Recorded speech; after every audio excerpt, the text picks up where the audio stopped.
Allahi wa barakatuh. Alhamdulillah wa syukrulillah. Wassalatu wassalamu ala rasulillah nabiyyina Muhammadin wa ala alihi wa sahbihi wa man walah. La hawla wa la quwwata illa billah. Rabbi syrah li sadri wa yassir li amri wahlul 'uqdatam min lisani yafqahu qawli. Ma'asyiral muslimin, para bapak dan ibu jamaah salat subuh yang dirahmati Allah, alhamdulillah, mari kita panjatkan syukur kita kehadirat Allah Subhanahu wa taala. Pada pagi hari yang cerah ini kita masih bisa berkumpul, bertatap muka, bermuajahah, dan bisa menghadiri dan melaksanakan ibadah salat subuh berjamaah. Salawat dan salam tak lupa kita haturkan pada junjungan kita Nabi besar Muhammad sallallahu alaihi wasallam yang telah mengantarkan kita kepada risalah, kepada dinil Islam, sehingga kita termasuk umat yang terpilih untuk menjadi pengikut-pengikut beliau. Ma'asyiral muslimin, para bapak dan ibu jamaah salat subuh yang dirahmati Allah, alhamdulillah kita sudah di pertengahan yang kedua di bulan Sya'ban. InsyaAllah 10 atau 11 hari lagi kita akan menghadapi bulan Ramadan. Dan barangkali sekedar informasi saja, mungkin akan ada perbedaan di dalam memulai puasa di bulan Ramadan, karena perbedaan kriteria di dalam menentukan awal bulan Hijriah, di mana di satu sisi pemerintah menggunakan kriteria Mabim, ya. Jadi kriteria Mabim itu mempersyaratkan bahwa posisi hilal itu harus sudah 3 derajat di atas ufuk, di atas langit Indonesia, gitu. Jadi dari Sabang sampai Merauke, kalau posisi hilal itu sudah 3 derajat di atas ufuk, dan kemudian elongasinya itu 6,4 derajat atau 6 derajat, maka itu baru masuk tanggal 1 bulan Hijriah, termasuk bulan Ramadan. Nah, nanti pada hari Selasa tanggal 17 Februari, ya, atau nanti bertepatan dengan tanggal 29 bulan Sya'ban, itu posisi hilal di Indonesia itu masih di bawah ufuk, ya. Masih di bawah ufuk, ya, sehingga kemudian bisa setengah dipastikan bahwa pemerintah akan memulai atau menyatakan bahwa kita masuk tanggal 1 bulan Ramadan pada tanggal 19 Februari atau bertepatan dengan tanggal 19 Februari.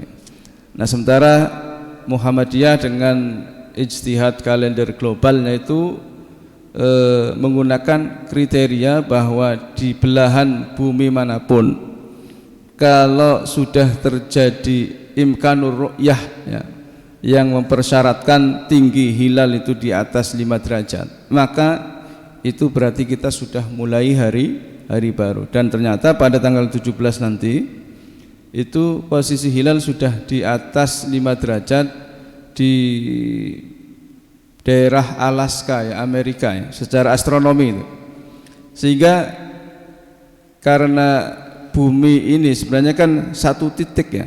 Kalau kita bicara bumi, bulan dan matahari, dan kemudian kita bandingkan dengan benda-benda angkasa yang lain, maka sesungguhnya bumi ini satu titik, ya.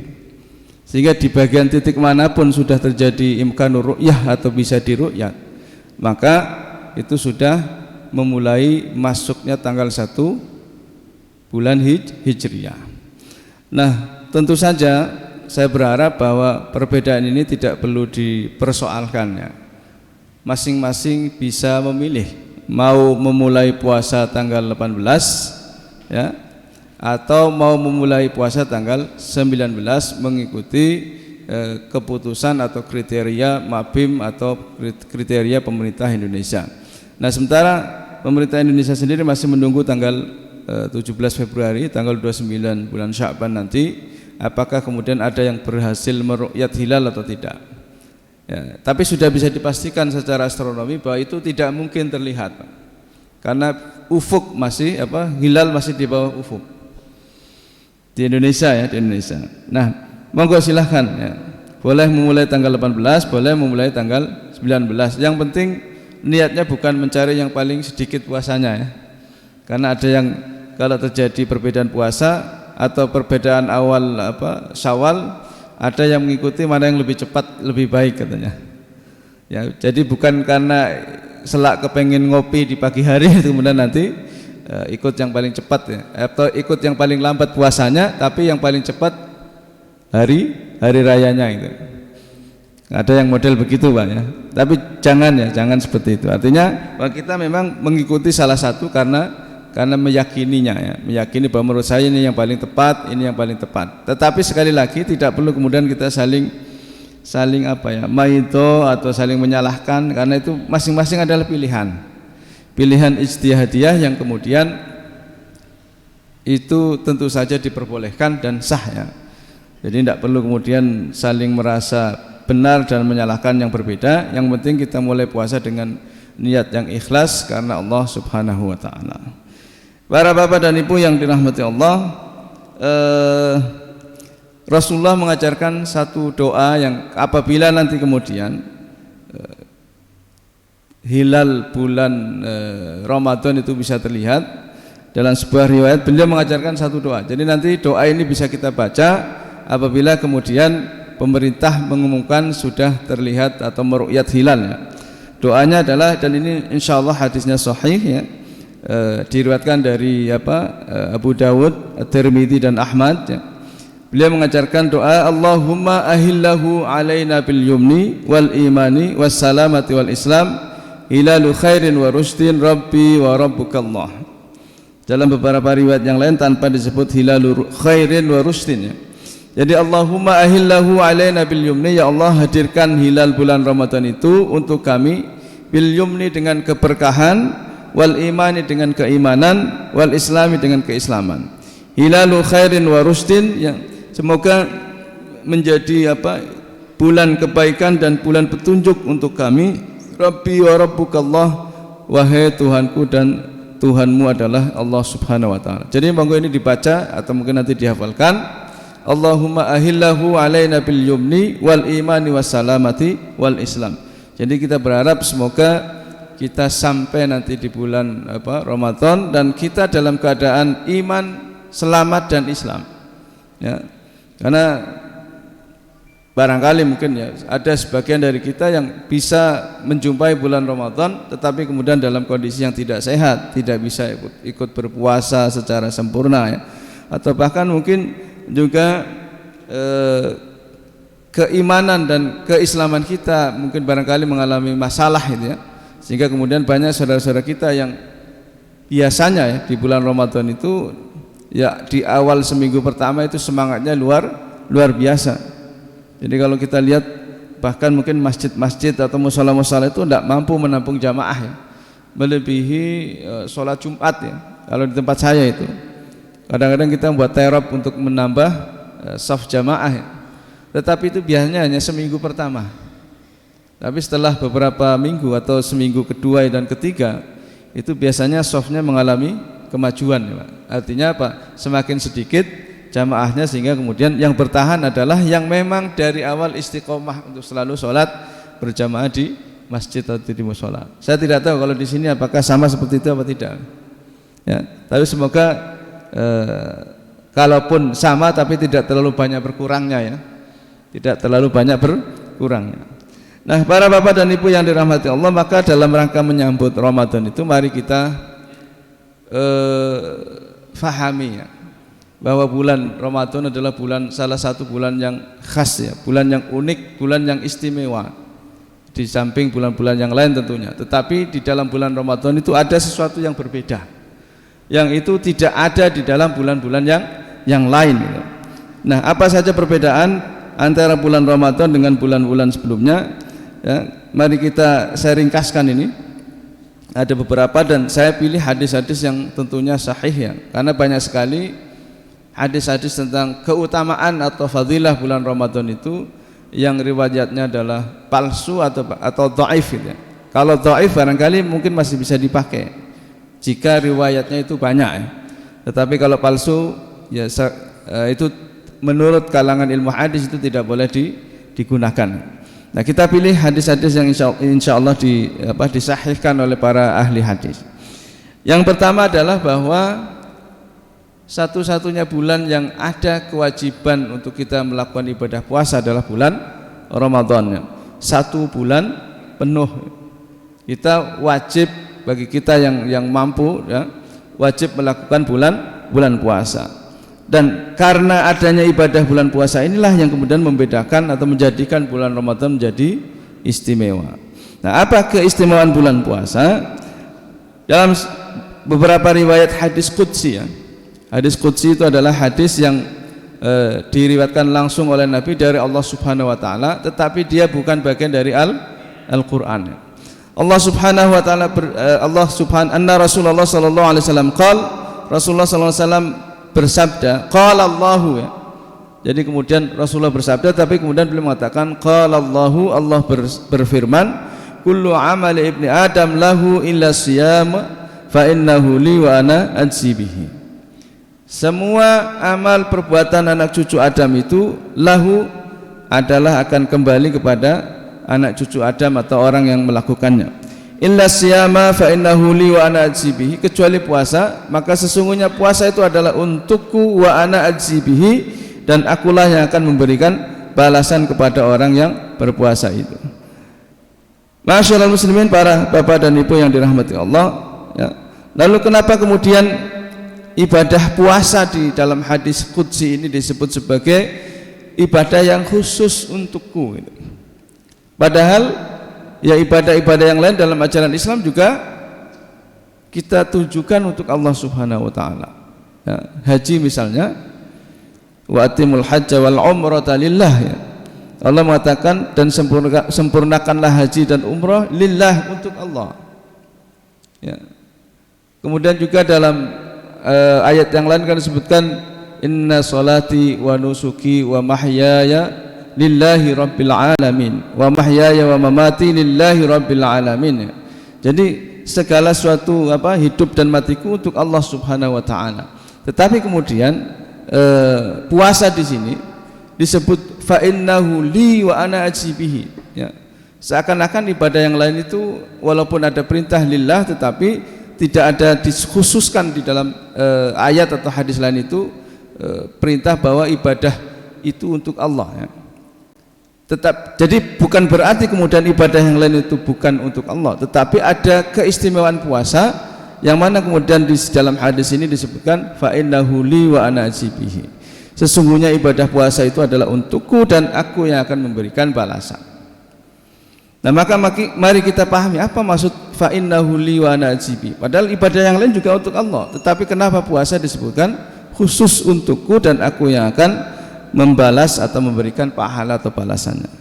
Nah, para bapak dan ibu yang dirahmati Allah, sebagian ulama kemudian mencoba menjelaskan ya, kenapa hanya puasa disebutkan fa innahu li wa ana ajzi bihi, sedangkan ibadah yang lain seakan-akan bukan untuk Allah ya, seakan-akan saja. Nah, pertama adalah karena puasa ini mampu membangun hubungan yang sangat dekat ya, antara orang yang melakukan puasa dengan Allah Subhanahu wa taala. Jadi seakan-akan Allah hadir di dalam kehidupan kita, mengawasi perilaku kita, sehingga kemudian kita mampu melakukan hal-hal yang itu kita lakukan betul-betul karena Allah Subhanahu wa taala ya, bukan karena kepentingan yang lain.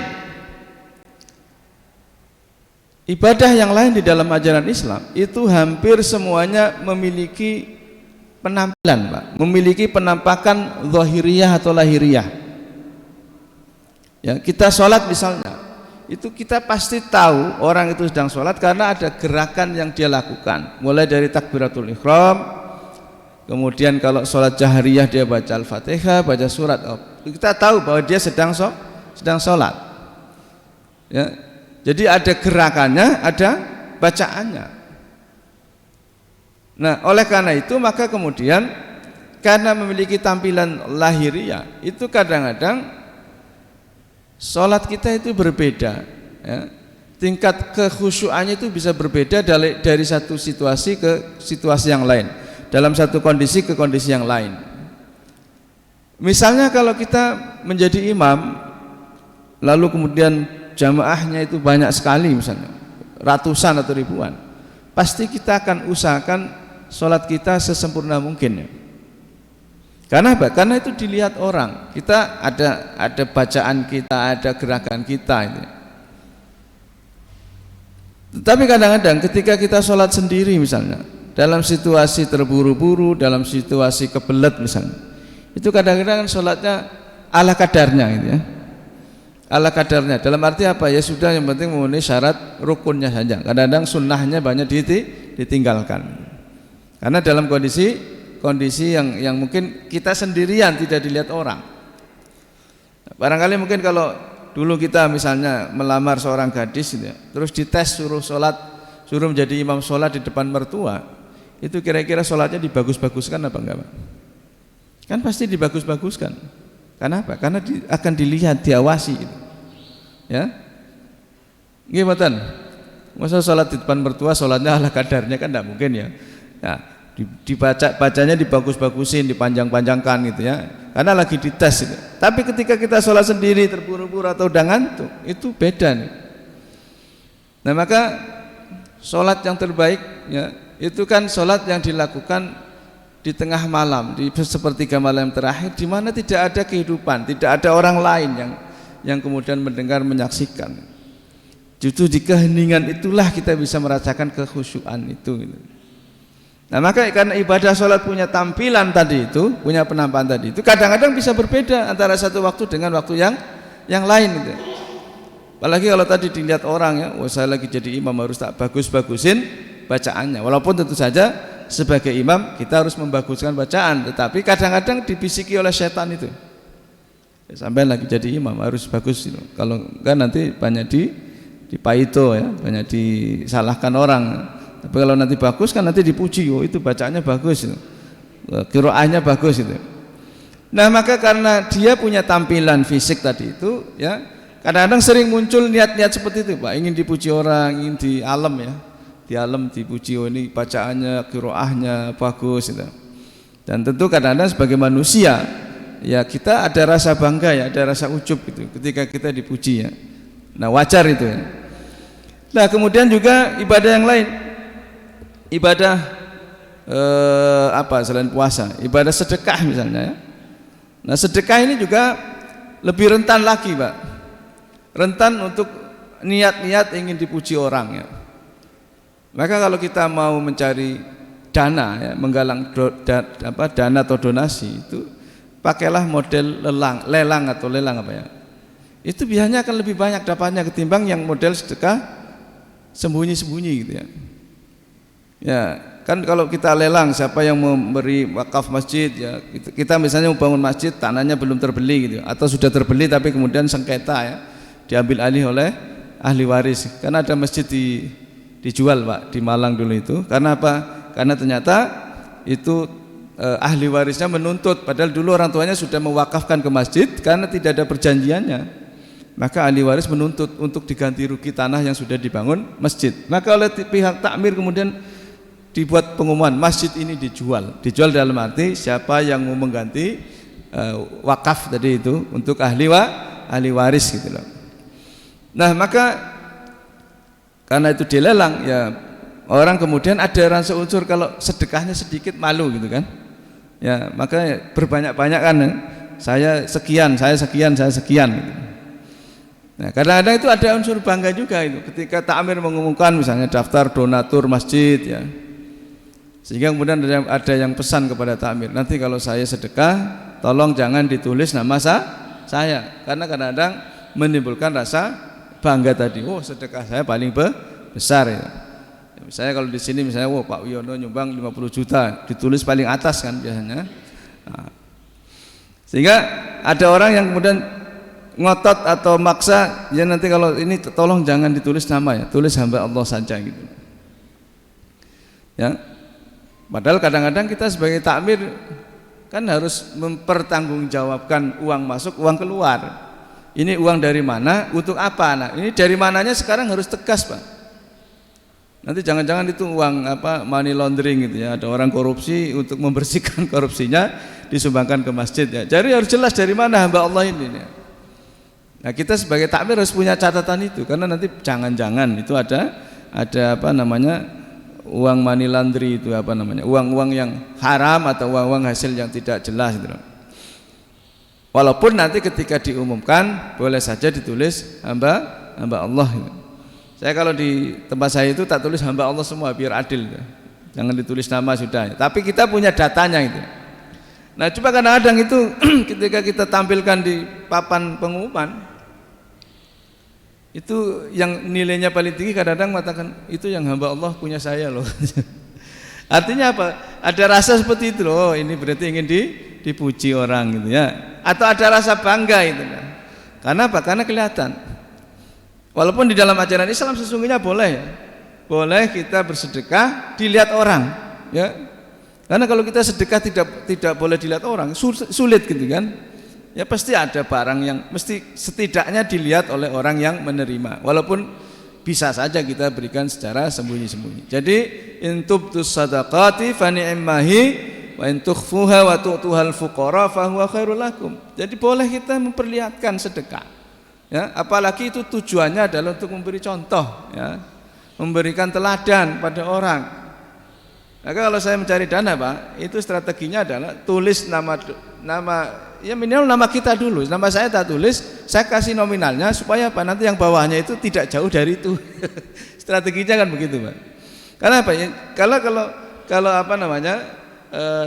daftar donasi di awal aja misalnya cuma 1.000 atau 10.000, nanti yang berikutnya ya 1.000, 10.000 itu. Tapi kalau di awal itu misalnya dananya 1 juta misalnya, nanti yang di bawah itu ya kisaran 1 juta atau 2 juta lebih. Itu strategi mencari dana itu.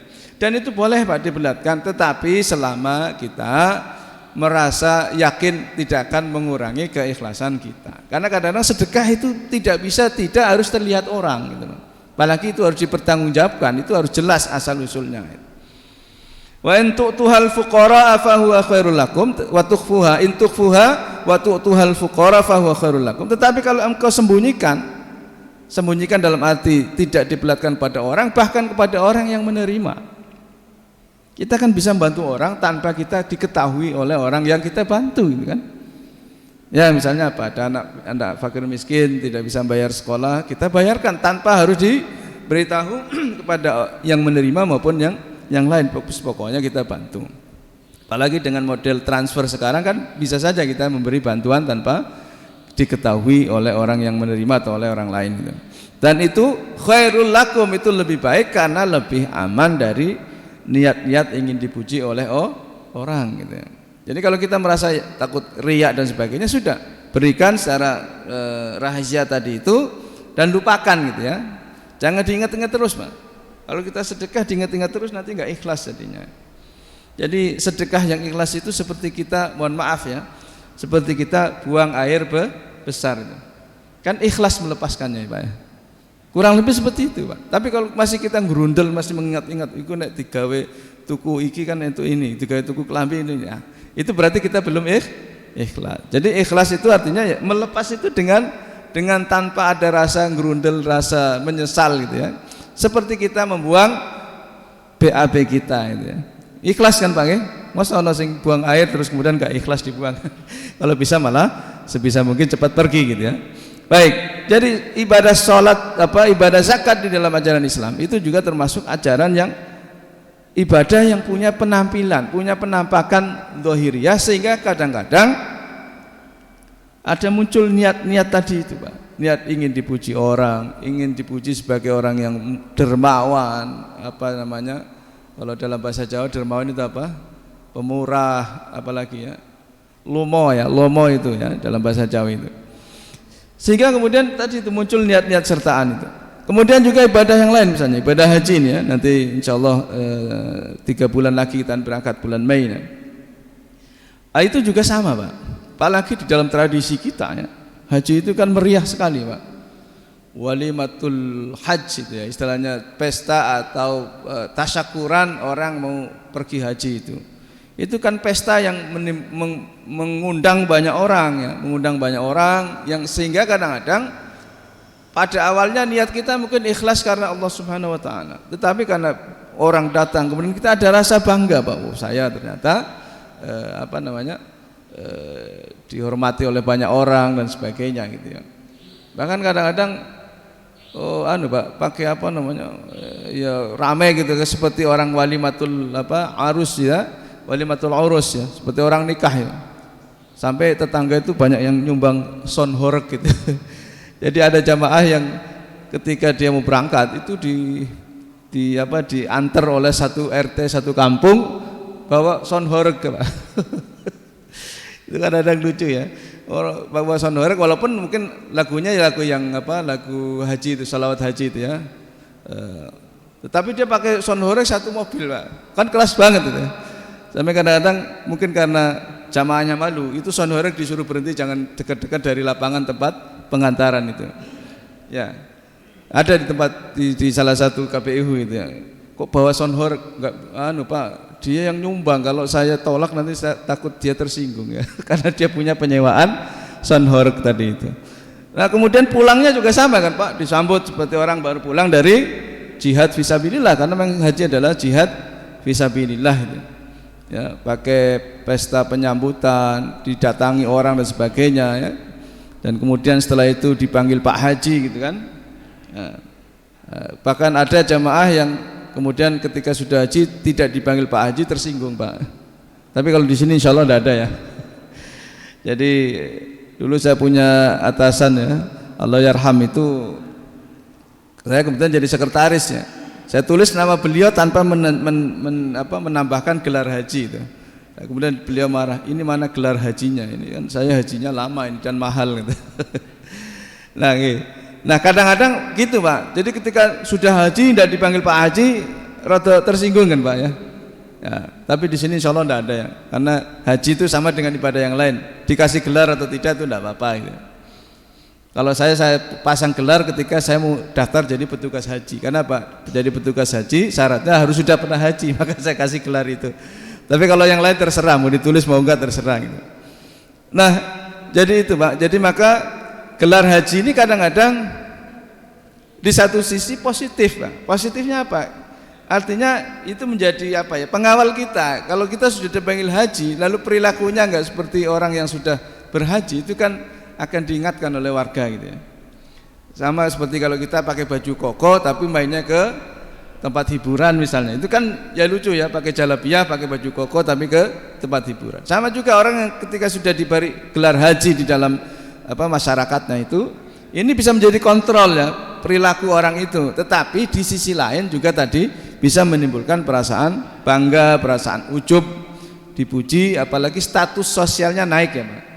Jadi orang haji itu dari zaman dulu sampai sekarang itu status sosialnya naik, menjadi lebih dianggap lebih soleh, lebih tinggi secara spiritual gitu ya.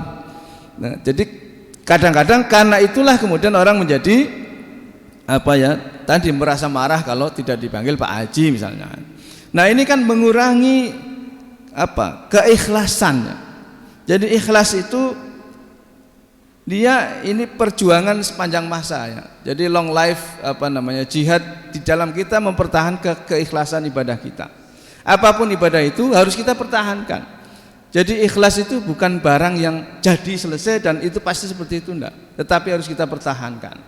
Sama seperti ya kalau kita ngecat tembok rumah kita ini, itu kan pertama kali kan bersih ya. Niat kita bersih karena Allah Subhanahu wa taala. Tetapi kemudian kena angin, kena hujan, kena lumut dan sebagainya. Maka ikhlas itu artinya kita bersihkan terus segala sesuatu yang bisa menodai tembok yang sudah dicat putih tadi itu. Jadi ikhlas itu adalah perjuangan sepanjang masa. Kita pertahankan ibadah itu selama kita masih hidup. Kita bersihkan terus niat-niat itu. Nah, kembali ke hadis tadi itu, mengapa kemudian puasa disebut fa innahu li wa ana ajibihi? Karena ibadah puasa ini mampu membangun keikhlasan yang tidak bisa dibangun oleh ibadah yang lain. Ya.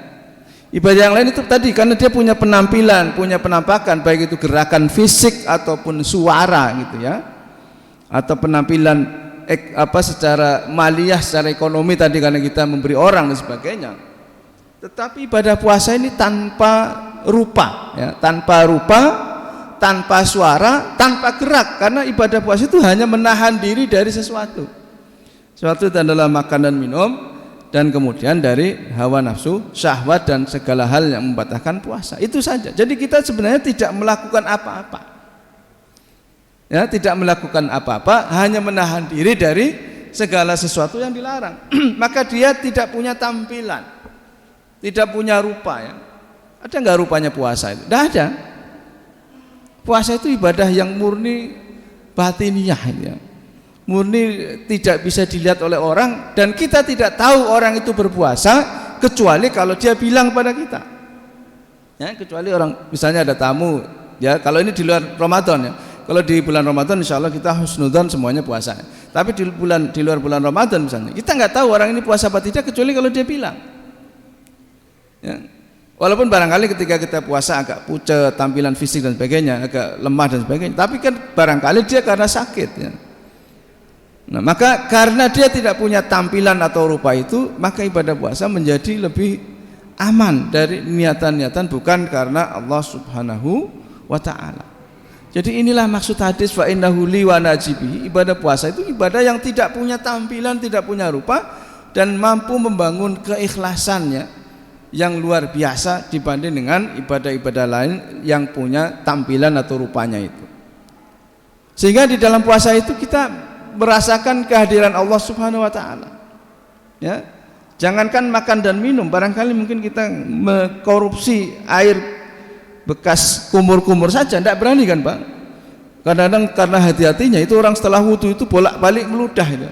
Apalagi kalau kena penyakit syak itu. Ya, jadi bolak-balik hoek takut ada air yang masuk ke dalam tenggorokan kita dan itu bisa membatalkan puasa itu. Dan itu padahal itu kan sesuatu yang boleh di luar kita di luar bulan Ramadan atau pada malam harinya, itu kan sesuatu yang boleh. Tetapi karena kita tahu bahwa itu dilarang dan hanya Allah yang mengawasi kan, Pak, maka kita bisa menahan diri dari sesuatu yang dilarang itu, walaupun sesuatu yang sangat mudah kita dapatkan kan. Ya barangkali mungkin waktu kecil kita sering umpet-umpetan dengan orang tua ya, bilangnya puasa di luar tidak puasa karena kehausan dan sebagainya. Tetapi setelah kita dewasa tentu kan kita bisa mengontrol diri. Nah itulah makna fa innahu li wa ana ajibihi ya. Jadi puasa itu khusus untukku kata Allah, karena itu mampu membangun satu kedekatan dengan Allah yang tidak bisa dibangun dengan ibadah yang lain. Bukan berarti ibadah yang lain juga tidak karena Allah, bukan, tetapi dia punya kekhususan tadi. Maka kalau kita ingin membangun keikhlasan tadi itu, belajarlah dari puasa kita ya, belajar dari puasa kita. Harusnya ibadah yang lain juga seperti itu. Kita sholat juga harusnya seperti itu ya, tidak bukan karena dilihat orang, ngimami banyak orang, dilihat orang atau di syuting dan sebagainya, bukan begitu. Jadi itulah makna yang pertama, Pak. Makna yang kedua, kenapa kemudian disebutkan fa innahu li wa najibihi? Karena masyaqqah ya. Masyaqqah itu artinya tingkat berat ringannya ya. Jadi tingkat berat atau susahnya ibadah puasa itu melebihi tingkat berat susahnya ibadah-ibadah yang lainnya. Kenapa? Karena puasa harus meninggalkan semua bentuk nafsu syahwat, baik itu syahwat perut ya, terkait dengan makan dan minum dan sebagainya, maupun syahwat seksual. Jadi ketika kita puasa itu nafsu syahwat kita betul-betul dibelenggu ya. Bukan hanya nafsu seksual atau jinsiah ya, tetapi nafsu perut kita. Dan itu tidak terdapat dalam ibadah yang lain. Kenapa? Misalnya kita melakukan haji ya, lalu kita melakukan ihram. Ihram itu artinya mengharamkan diri dari segala sesuatu yang membatalkan haji itu ya. Di dalam ihram itu kita masih boleh makan dan minum ya. Jadi nanti kalau kita ihram mau umroh wajib atau mau ihram haji itu kan waktunya terbatas, hanya berapa hari kan, mulai dari tanggal 9 ya, 10, 11, 12 kalau nafar awal, atau 13 nafar tsani ya. Kalau sudah tahallul kubra itu sudah bebas ya. Kalau kita misalnya di tanggal 10 itu sudah jumrah aqabah, lalu kemudian tawaf ifadah dan sa'i ifadah, itu sudah tahallul kubra, itu sudah bebas ya, sudah boleh melakukan hubungan seksual, sudah boleh makan dan minum, dari awal tidak dilarang. Maka dalam ibadah haji itu walaupun berat, tetapi dia masih boleh makan dan minum, masih boleh melakukan hubungan seksual selama kita tidak dalam kondisi ihram ya. Ibadah yang lain misalnya apa? Kita melakukan i'tikaf ya, i'tikaf di masjid itu bisa dilakukan mungkin sepanjang malam dan sebagainya, tetapi kita masih boleh makan dan minum selama kita i'tikaf ya. Walaupun boleh juga kita puasa ya, tetapi boleh juga, tidak ada larangan ya. Jadi nanti kalau ada orang i'tikaf makan di dalam masjid ya silahkan. Karena apa? Kita memang dalam i'tikaf diusahakan tidak usah keluar dari masjid. Jadi selama nanti sudah disediakan makan dan minum untuk sahur dan untuk buka selama Ramadan nanti i'tikaf, boleh silahkan.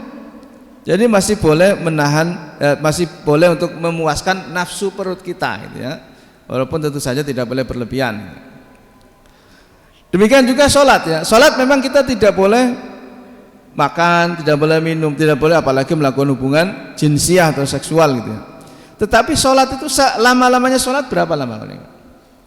Paling 3 menit, 4 menit, bahkan ada yang 2 menit selesai gitu ya. Nah, itu perlu latihan lama itu. Jadi kadang-kadang karena sholat itu sudah kita lakukan sejak kita kecil sehingga sudah terlalu hafal, jadi sholatnya bisa cepat gitu. Kadang-kadang seperti itu Pak. Kadang-kadang saya juga kaget, orang kok bisa sholat secepat itu ya, mocone piye ya, paling cuma di batin gitu ya. Padahal di dalam sholat kita harus dibaca secara lisan, artinya lisan kita ikut bergerak walaupun tidak harus dengan jahar gitu ya, tapi harus mengikuti gerakan itu supaya Pak, kalau kita hanya batin saja itu kan cepat itu Pak, dipikirkan saja gitu. Jadi sholat itu kita harus menyertakan bacaannya dengan bacaan di dalam lidah kita walaupun tidak harus jahar. Nah sholat itu waktunya tidak lama, nanti setelah sholat boleh masih makan dan minum. Bahkan ada pendapat ulama yang membolehkan minum ketika dia sedang sholat tetapi sholat sunnah. Ini pendapat minor ya, jangan diikuti ya. Ya, misalnya sholat sunnah yang panjang kan sholat sunnah tarawih nanti itu, atau sholat sunnah qiyamul lail ya. Itu ada ulama yang mengatakan boleh kalau dalam kondisi situasi panas, haus dan sebagainya, karena itu lama boleh sambil minum. Tapi ini sekali lagi pendapat minoritas ya, jangan ditiru atau jangan diikuti gitu. Tetapi ada ulama yang membolehkan itu. Jadi mengapa kemudian puasa menjadi istimewa? Karena dia masyaqqahnya lebih tinggi dibanding dengan ibadah-ibadah yang lain. Jadi puasa memang ibadah yang paling berat sudah. Menggabungkan larangan tadi makan dan minum dan menggabungkan larangan melakukan hubungan seksual. Jadi karena itulah maka kemudian puasa itu menjadi istimewa karena tingkat berat dan susahnya melebihi ibadah-ibadah yang lain. Masyaallah muslimin, para bapak dan ibu yang dirahmati Allah. Kemudian yang kedua, puasa itu menjadi istimewa karena di dalam hadis yang lain disebutkan qala rabbukum tabaraka wa ta'ala kullul amali kafaratun illa shaum fa innahu li wa ana ajibi. Semua amal perbuatan manusia itu menjadi kafarah. Kafarah itu artinya apa Pak? Pembersih, penebus dosa ya? Pembersih, penebus dosa.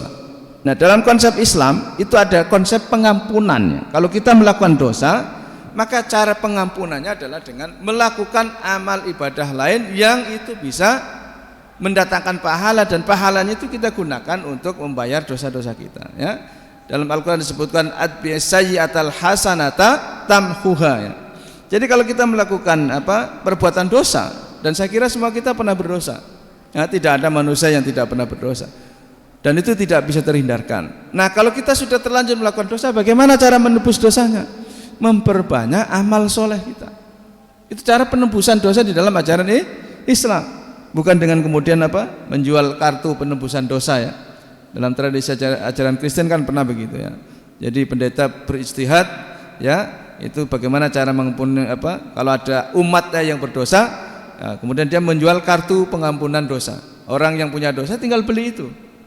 Nah, kalau itu bisa kan enak ya Pak.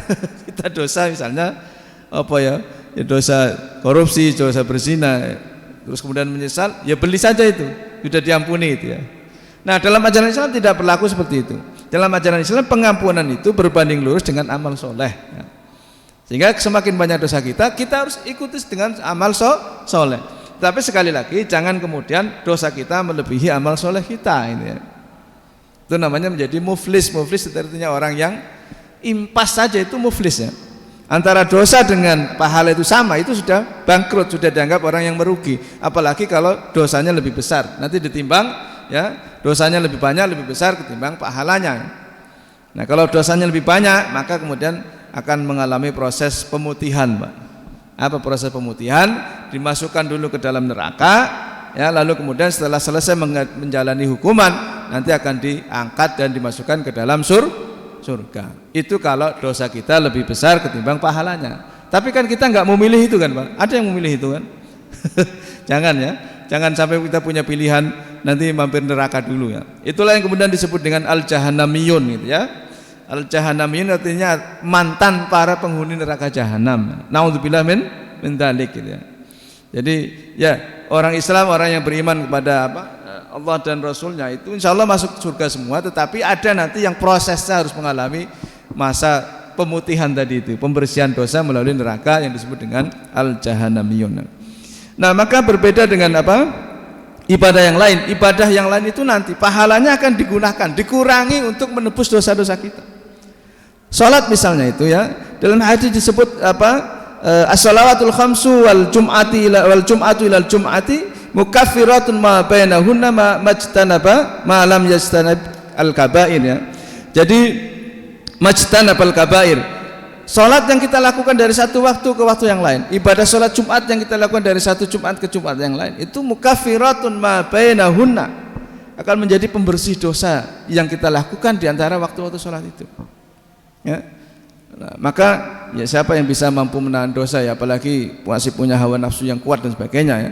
Dosa nafsu syahwat, dosa nafsu perut, dosa nafsu harta dan sebagainya itu semuanya kita pernah melakukan dosa itu, maka cara membersihkannya adalah dengan sholat tadi itu. Sholat itu diumpamakan oleh Rasulullah SAW ya, mathalus salawatul khamsi kamathali nahrin jarin ala babi ahadikum yaktasilu minhu kulla yaumin khamsa marrat. Diumpamakan seperti sungai yang jernih yang mengalir di samping rumah kita, lalu kemudian kita setiap hari mandi di situ 5 kali ya. Maka kata Rasulullah, famadza yubqina min darnihi, maka apa yang tersisa dari kotorannya kalau sudah begitu. Artinya apa? Kita menjadi bersih karena kita mandi setiap hari 5 kali ya. Kita mandi 2 kali aja udah bersih, apalagi sampai 5 kali, dan diumpamakan itu di sungai yang bersih. Nah sholat itu akan membersihkan dosa-dosa semacam itu. Maka oleh karena itu ibadah sholat yang kita lakukan, pahalanya nanti akan dikurangi untuk menebus dosa-dosa kita. Demikian juga ibadah yang lain, sedekah juga sama, Pak. Sedekah juga punya fungsi ya untuk memutihkan atau membayar dosa-dosa yang kita lakukan. Dalam sebuah hadis disebutkan wasadaqatu tudfiul khati'ah.